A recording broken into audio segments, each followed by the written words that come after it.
नमस्कार, स्वागत है आपका। आप देख रहे हैं खबरों का डबल डोज 1 और 11। आपके साथ हूं मैं नेहा बाथी। नमस्कार, आपके साथ मैं हूं अर्पिता आर्या। लखीमपुर कांड में मंत्री अजय मिश्र के खिलाफ विपक्ष का डेली सियासी कार्यक्रम आज भी संसद के अंदर और बाहर जारी है। कांग्रेस ने इस मसले पर नोटिस दिया तो बाहर विपक्षी प्रदर्शन करेंगे। विपक्ष इस मांग पर अड़ा है कि अजय मिश्र से इस्तीफा लिया जाए, लेकिन सरकार फिलहाल उन्हें हटाने के मूड में नहीं है। राजनीतिक लिहाज से दिल्ली से यूपी तक खबरों का सिलसिला जारी रहेगा, लेकिन इस बीच आपको बता दें कि चुनावी मंथन को लेकर पीएम और सांसद की जो बैठक के बीच अब हम तस्वीरें आपको लोकसभा की दिखा रहे हैं, जहां पर खड़गे का ये कहना है कि सरकार चर्चा से भाग रही है। लगातार विपक्ष की ओर से मांग है कि गृह राज्य मंत्री अजय मिश्रा की बर्खास्तगी हो। उनके बेटे पर जो मामला चल रहा है उसी को लेकर ये बर्खास्तगी की मांग की जा रही है, जिसको लेकर स्थगन प्रस्ताव भी विपक्ष की ओर से दिया गया था। आज फिर से स्थगन प्रस्ताव को लेकर विपक्ष आज आगे बढ़ रहा है। मोर्चेबंदी लगातार गांधी प्रतिमा पर जारी है और इस शोर शराबे के बीच दोनों सदन की कार्रवाई आप देख सकते हैं। लोकसभा राज्यसभा की तस्वीरें, जहां पर इस वक्त भी क्वेश्चन आवर चल रहा है। अपने नाम के सम्मुख अंकित प्रपत्र क्रमशः हिंदी और अंग्रेजी सभा पटल पर रखता हूँ। श्री प्रहलाद सिंह पटेल। माननीय सभापति महोदय, मैं आज की संशोधित कार्यसूची में मेरे नाम के समक्ष उल्लिखित क्रम संख्या 2 पर सीधे आप तस्वीरें लोकसभा की दिखाते हैं, जहां पर लगातार हंगामा चल रहा है और ये हंगामा सदन से लेकर सड़क तक विपक्षी अब लगातार सरकार को घेर रहे हैं और कह रहे हैं कि मंत्री साहब को हटाना चाहिए। उसी को लेकर लगातार नारेबाजी इस वक्त हो रही है। इस हंगामे और नारेबाजी के बीच लोकसभा इस वक्त चल रही है। हालांकि इससे पहले भी हमने कल भी देखा यही एजेंडा विपक्षी पार्टियों का बीजेपी के खिलाफ रहा और लगातार मंत्री साहब की बर्खास्तगी की मांग विपक्ष की तरफ से उठाई जा रही है और आज भी उसी मांग के तहत जमकर हंगामा लोकसभा में चल रहा है।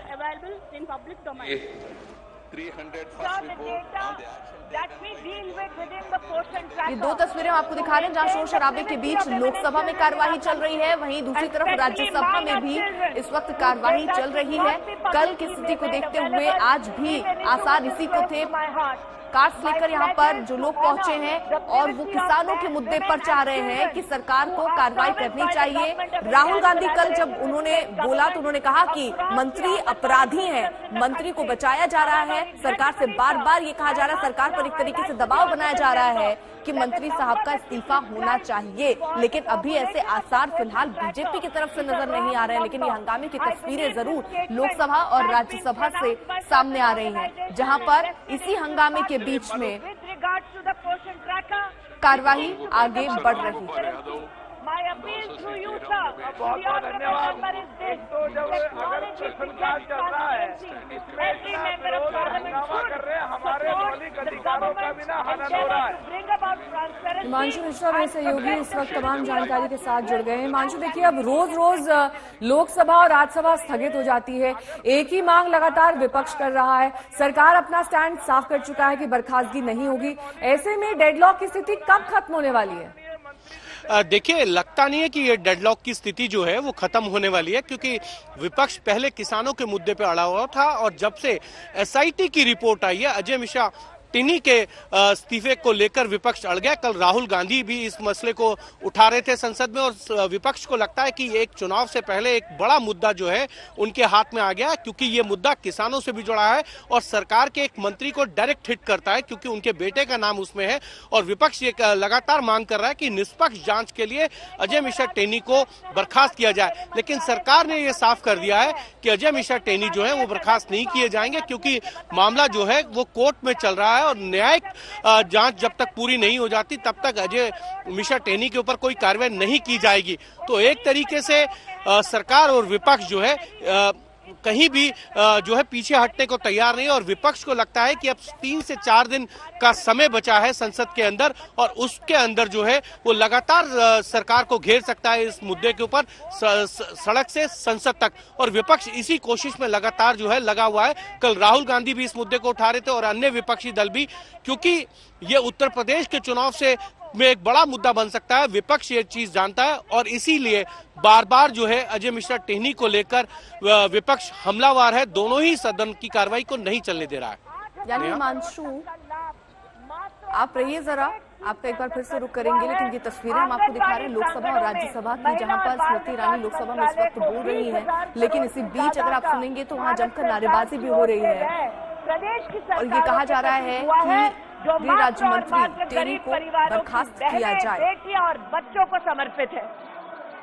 Jagdambika Pal ji. Thank you very much. I would like to ask a supplementary question to you, Honorable Minister. May kindly brief because aspirational district, even 8 districts in UP, and one of the most ingredient for malnutrition is secondary child pornography. Already, Minister in reply through National Commission for Protection of Child Rights. So, what is the number of Siddharthnagar and Balrampur, Srausi? अगर ये है तो इस सर्वे के बाद जो संख्या आई है उनके लिए सरकार क्या उपाय कर रही है, मैं जानना चाहता हूं। So as I stand today to answer through you the honourable member's query, I am blocked by certain gentlemen who have placards in their hands. If they truly believe in servicing the needs of poor women and children in our country, my request to them is to ensure that I speak for the women and children of this country to hear how dedicated member of parliament would wish to discuss issues pertaining to them. And those gentlemen who belong specially to a particular party, one of their representatives yesterday said and made remarks about women which need to be condemned by every public representative in Karnataka. If you truly believe in the cause of women, first stand here and denounce that legislator who says that if you are raped as a woman in this country, you should enjoy it. Those men who stand in this well today, go back to your political organization and first bring to justice such a man, and then we will see who speaks for women and children in this country. Insofar as Jagdambika Palji's question about aspirational districts, sir, I must here highlight that Saksham Anganwadi, a special initiative of the Ministry of Women and Child Development, will look at bettering infrastructure for aspirational districts and Anganwadi services within them. This involves the district that has just been enunciated by the honourable member.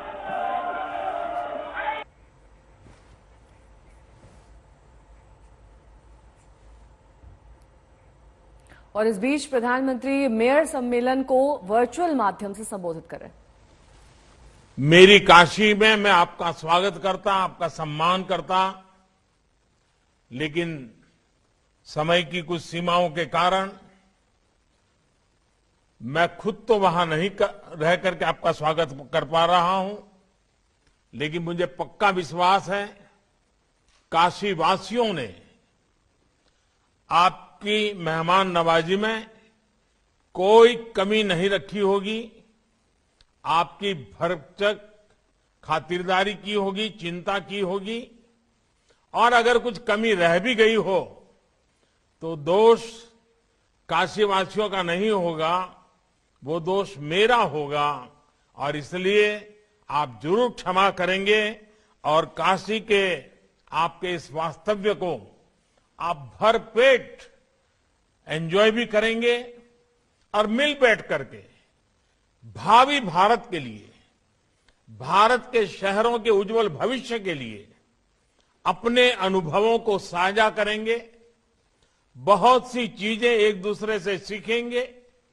और अपने अपने शहर को अपने अपने तरीके से और आगे बढ़ाने के लिए, सुंदर से सुंदर शहर बनाने के लिए, वाइब्रेंट शहर बनाने के लिए, एक जागृत शहर बनाने के लिए आप कोई कसर नहीं छोड़ेंगे, ऐसा मेरा पूरा विश्वास है।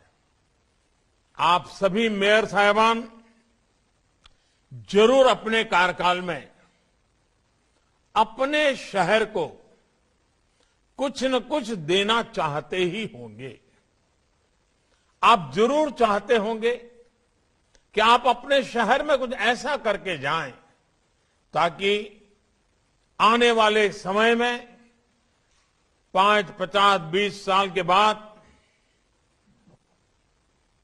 जब भी कोई शहर में आए तो चर्चा करें कि भाई जब फलाने सज्जन यहां मेयर थे या फलानी बहन यहां मेयर थी, तब ये शहर में ये काम हुआ था।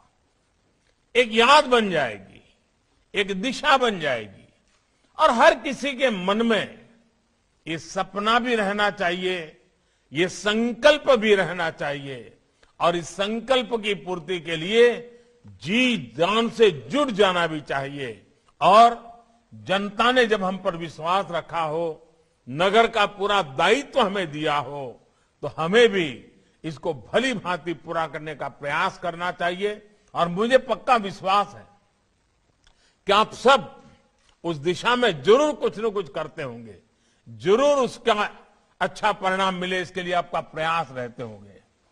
और मैं आज शहरी विकास मंत्रालय को, यूपी सरकार को और आप सभी को भी बहुत बधाई देता हूं कि आपने इस महत्वपूर्ण कार्यक्रम में के लिए बनारस को चुना है, मेरी काशी को चुना है। देश के विकास के लिए आपके संकल्पों से बाबा विश्वनाथ का आशीर्वाद जुड़ेगा, तो आप सब कुछ न कुछ नया प्राप्त करके, नई प्रेरणा लेकर के, नया उमंग लेकर के अवश्य अपने अपने कार्यक्षेत्र में लौटेंगे। काशी में हो रहे इस कार्यक्रम को मैं कई संभावनाओं के साथ जोड़कर देख रहा हूं। एक और बनारस जैसा दुनिया का सबसे प्राचीन शहरों में से एक स्थान, और दूसरी ओर आधुनिक भारत के आधुनिक शहरों की रूपरेखा। अभी हाल में जब मैं काशी में था, तब मैंने कहा भी था कि काशी का विकास पूरे देश के लिए विकास का एक रोड मैप बन सकता है। हमारे देश में ज्यादातर शहर पारंपरिक शहर ही है, पारंपरिक तरीके से ही विकसित हुए हैं। आधुनिकीकरण के इस दौर में हमारे इन शहरों की प्राचीनता में भी उतनी अहमियत है। हम अपने प्राचीन शहरों में उनकी हर गली से, हर पत्थर से, हर पल से, इतिहास के हर तवारीख से बहुत कुछ सीख सकते हैं। उनके ऐतिहासिक अनुभवों को हम अपने जीवन की प्रेरणा बना सकते हैं। हमारी विरासत को सहेजने की, संवारने की नए नए तौर तरीकों हम विकसित कर सकते हैं। हम सीख सकते हैं लोकल कला कौशल को, उसको आगे बढ़ाने के तरीकों को, कैसे लोकल स्किल और प्रोडक्ट्स शहर की पहचान बन सकते हैं। इस अनुभव को साथियों, आप लोग जब बनारस घूमेंगे, और आप में से बहुत लोग आए हैं जो पहले कभी न कभी तो आए ही होंगे, तो पुरानी स्मृतियों के साथ नए बदलाव को आप जरूर तुलनात्मक रूप से देखेंगे, और साथ साथ आपके दिमाग में अपना शहर भी सवार हो जाएगा, और आप हर पल देखेंगे कि मैं जिस शहर से हूं वहां की गली और काशी की ये गली, मैं जिस शहर में हूं वहां की नदी और यहां की नदी, हर चीज आप एक पल पल पल तुलनात्मक अभ्यास करेंगे। और आपके साथ जो और मेयर होंगे उनके साथ भी आप चर्चा करेंगे, उन्होंने क्या किया है, कैसे किया है। हम सबको चर्चा करते करते करते नए विचार मिलेंगे, नई कल्पनाएं मिलेगी, नए कार्यक्रमों की रचना तैयार होगी, और वो अपने शहर में जाकर के जब आपका नेतृत्व उस काम को करेगा, तो आपके शहर के लोगों को, आपके राज्य के लोगों को एक नई खुशी मिलेगी, नया विश्वास मिलेगा। और हमें कोशिश करनी चाहिए हम इवोल्यूशन में विश्वास करें। रिवॉल्यूशन की आज भारत को जरूरत नहीं है, हमें कायाकल्प की जरूरत है। पुराना सब तोड़ना, फोड़ना, खत्म करना, ये हमारा रास्ता नहीं है। लेकिन पुराना जो कुछ भी है उसको संवारते हुए आधुनिकता की तरफ हम कैसे जाएं, आधुनिक युग की आवश्यकताओं की पूर्ति के लिए हम कैसे आगे बढ़ें, ये हम लोगों का प्रयास रहना चाहिए। अब हम देखिए, स्वच्छता का अभियान चल रहा है पूरे देश में। हर वर्ष स्वच्छ शहर की घोषणा होती है, लेकिन मैं देख रहा हूं धीरे धीरे कि कुछ ही शहरों ने अपनी जगह बना ली है।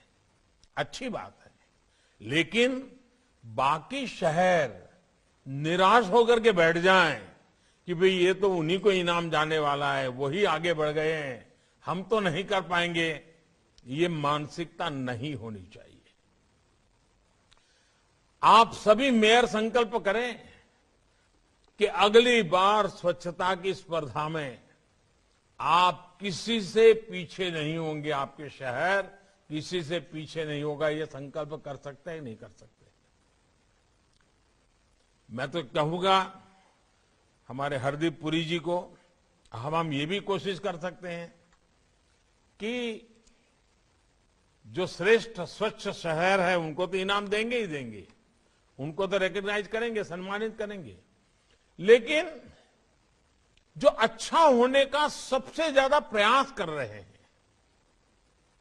उनको भी हम रिकॉग्नाइज करें, और जो बिल्कुल आग बंद करके बैठ गए हैं, कुछ करना ही नहीं है, उनकी सूची भी निकाले और उन राज्यों में एडवर्टाइजमेंट करें कि देखिए इस राज्य के 3 शहर हैं वो इस स्वच्छता में कुछ नहीं कर रहे हैं।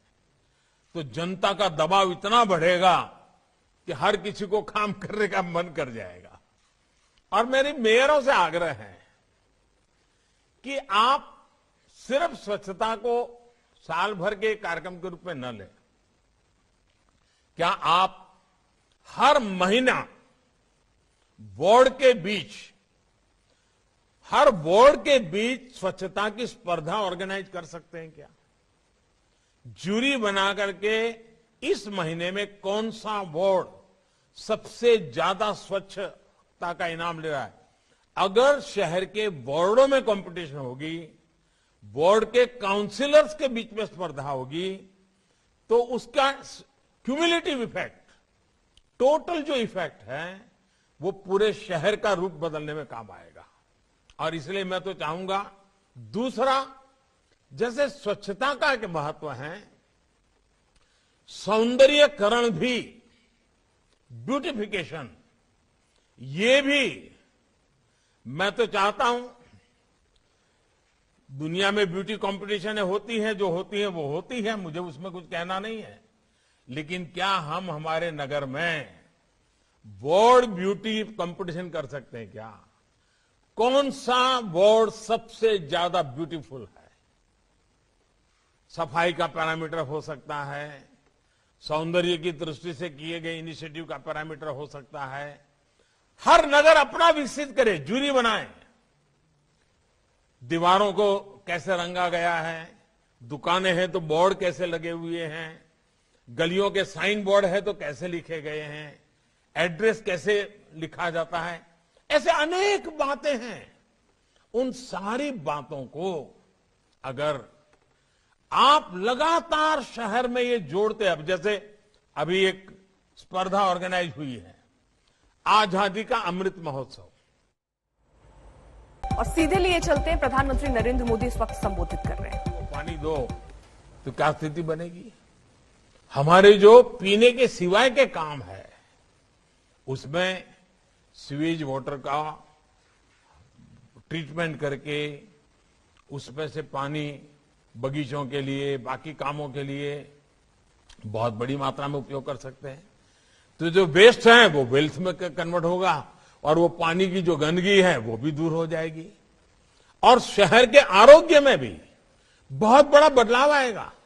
अगर हम शहर में आरोग्य के लिए ये प्रिवेंटिव चीजों पर बल नहीं देंगे तो कितने ही अस्पताल बनाए, कम पड़ जाएंगे, स्वाभाविक है।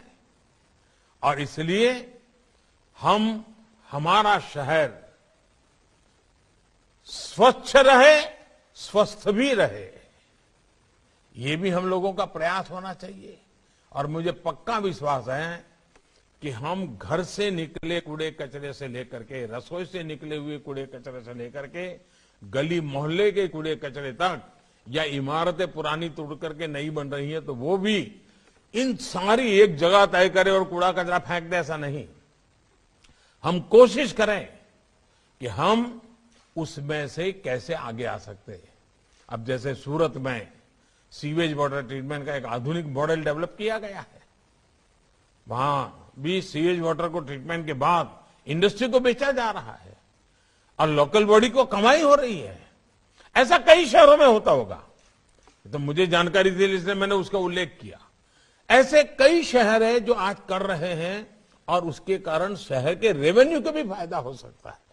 और हमारी ये कोशिश होनी चाहिए कि शहर के रेवेन्यू में, इस दिशा में मैं मानता हूं कि शहर का जन्मदिवस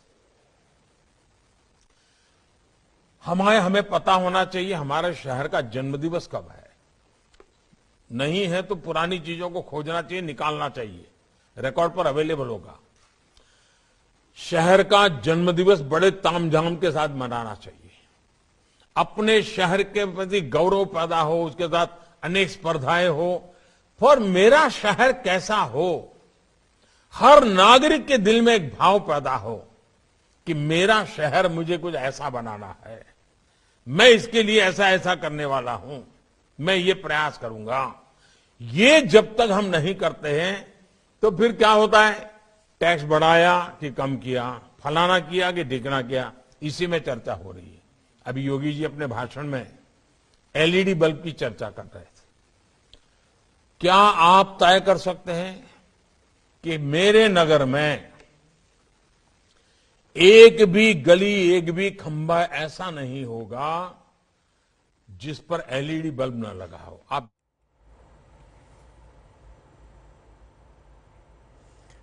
अब देखिए खास प्रोग्राम।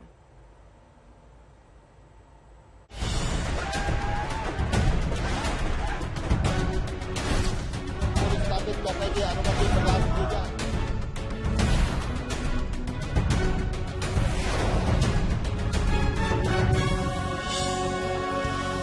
शिलापट्टा अनावरण और श्री काशी विश्वनाथ धाम राष्ट्र को समर्पित।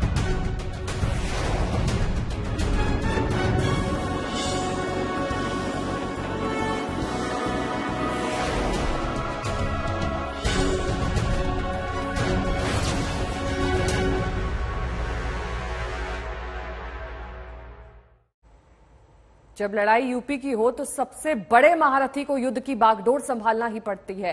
बीजेपी ने भी मौके और मुकाबले को भांपा है और अपने सबसे विश्वस्त योद्धा नरेंद्र मोदी को मिशन यूपी की कमान थमा दी है। पीएम मोदी ने भी यूपी के चुनावी पथ पर अपने कदम आगे बढ़ा दिए। मोदी के अगले 10 दिन यूपी के ही नाम रहने वाले हैं। 18 से 28 दिसंबर के बीच मोदी यूपी का 4 बार दौरा करेंगे और जब मोदी मोर्चे पर हों तो माहौल क्या होता है ये आप भी जानते हैं।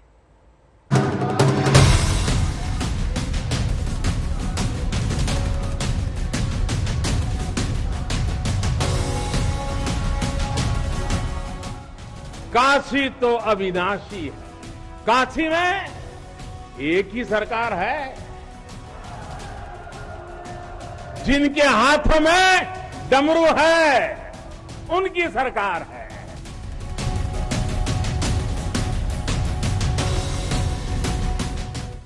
जब डबल इंजन की सरकार होती है तो डबल तेजी से काम भी होता है।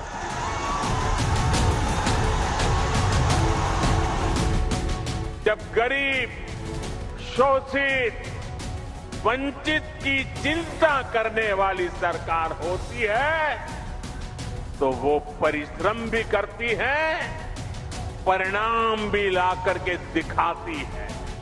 पिच यूपी का है और बल्ला थामे प्रधानमंत्री मोदी उतरे कि नया भारत जब ठान लेता है तो इसके लिए कुछ भी असंभव नहीं है। थोड़ी हिचक, थोड़ी सुरक्षा, सतर्कता के साथ बैटिंग शुरू हुई और अब ताबड़तोड़ बल्लेबाजी शुरू हो गई है। मोदी का वही अंदाज, आक्रामकता से भरपूर, विपक्ष का मनोबल तोड़ देने की तैयारी, हमलों की पूरी बौछार। मोदी ने तरकश से तमाम तीर निकालने शुरू कर दिए हैं और सामने निशाने पर है अखिलेश और उनकी समाजवादी पार्टी। याद रखिए, लाल टोपी वाले यूपी के लिए रेड अलर्ट है, रेड अलर्ट, यानी खतरे की घंटी है। ये तो अभी महज झांकी है। मोदी का असली यूपी प्लान तो अभी पूरा बाकी है। वो प्लान जिसका कर्ता धर्ता खुद प्रधानमंत्री मोदी हैं। वो प्लान जिसमें बेहिसाब दांव चले जाएंगे, जिसमें विपक्ष पर अंधाधुंध आक्रमण होंगे, और वो प्लान जिसमें बीजेपी एड़ी चोटी का जोर लगा देगी। जरा गौर से देखिए, अगले 10 दिन प्रधानमंत्री मोदी यूपी में कहां-कहां दस्तक देने वाले हैं। 18 दिसंबर को प्रधानमंत्री मोदी शाहजहांपुर जाएंगे, गंगा एक्सप्रेसवे की आधारशिला रखेंगे। 21 दिसंबर को प्रयागराज में होंगे, 2 लाख महिला कर्मचारियों के कार्यक्रम में हिस्सा लेंगे। 23 दिसंबर को प्रधानमंत्री मोदी अपने संसदीय क्षेत्र वाराणसी का एक बार फिर दौरा करेंगे। 28 दिसंबर को कानपुर दौरे की तैयारी है, जहां मेट्रो परियोजना का लोकार्पण होगा। यूपी और यूपी, प्रधानमंत्री मोदी की नजर इस वक्त उत्तर प्रदेश पर ही है। यूपी के चुनावी अभियान का हर कोण वो खुद देख और समझ रहे हैं। उत्तर प्रदेश चुनाव की तमाम बारीकियों पर प्रधानमंत्री मोदी की नजर है। एक एक योजना को अंतिम रूप दिया जा रहा है और इन योजनाओं के केंद्र में खुद प्रधानमंत्री मोदी हैं। थोड़ी देर पहले यूपी के बीजेपी सांसदों से नाश्ते पर मोदी ने मुलाकात की है। यूपी की चुनावी जमीन का उन्होंने खुद जायजा लिया है। प्रधानमंत्री जी लगातार जब भी सत्र होता है, माननीय सांसदों के साथ बैठते हैं, उनसे तमाम विषयों पर चर्चा करते हैं, उनके भी सुझाव लेते हैं, फीडबैक लेते हैं, और जो आगे पार्टी को मजबूत बनाने के लिए करना होता है, उसके लिए जो आवश्यक निर्देश देना होता है वो देते हैं। लेकिन वह बुलाए हैं, बैठक हो रही, हर सांसद के लिए ऊर्जा प्रदान करने वाला है, सांसद को बहुत शक्ति मिलने वाली है। आज ही वाराणसी में देश भर के मेयरों का सम्मेलन हो रहा है और पीएम खुद इससे जुड़े हैं। मुद्दा काशी का हो या फिर उत्तर प्रदेश का हो, खुद ब खुद प्रधानमंत्री मोदी के एजेंडे में आ जाता है। हिमांशु मिश्रा, दिल्ली, आज तक। यूपी में बीजेपी के पास 2 चेहरे हैं, एक सीएम योगी आदित्यनाथ का तो दूसरा प्रधानमंत्री का। लेकिन अब साफ हो गया है कि यूपी के महाभारत में बीजेपी तुरुप का पत्ता के तौर पर पीएम मोदी को ही आजमा रही है। यूपी में एक तरफ तेजी से योजनाओं का ऐलान हो रहा है, लोकार्पण और शिलान्यास हो रहे हैं, तो दूसरी ओर ब्रांड मोदी के जरिए बड़ी लकीर खींचने की कोशिश हो रही है। अब बीजेपी का पूरा दारोमदार मोदी पर है, जो अपने अंदाज में दांव चल रहे हैं।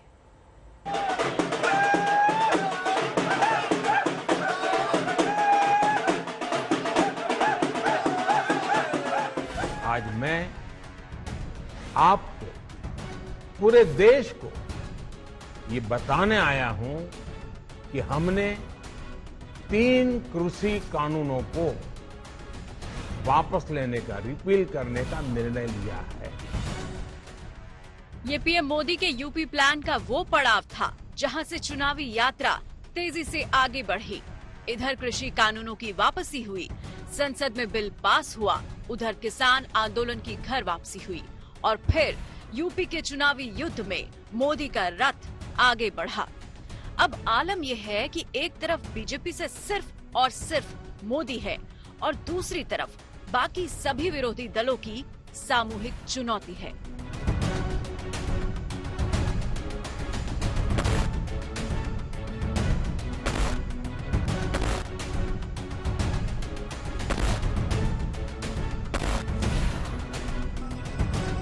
ये महज संयोग नहीं हो सकता कि एक तरफ कृषि कानून निरस्त हुए और उसके थोड़े दिन बाद ही पीएम मोदी का मेगा काशी शो सामने आ गया।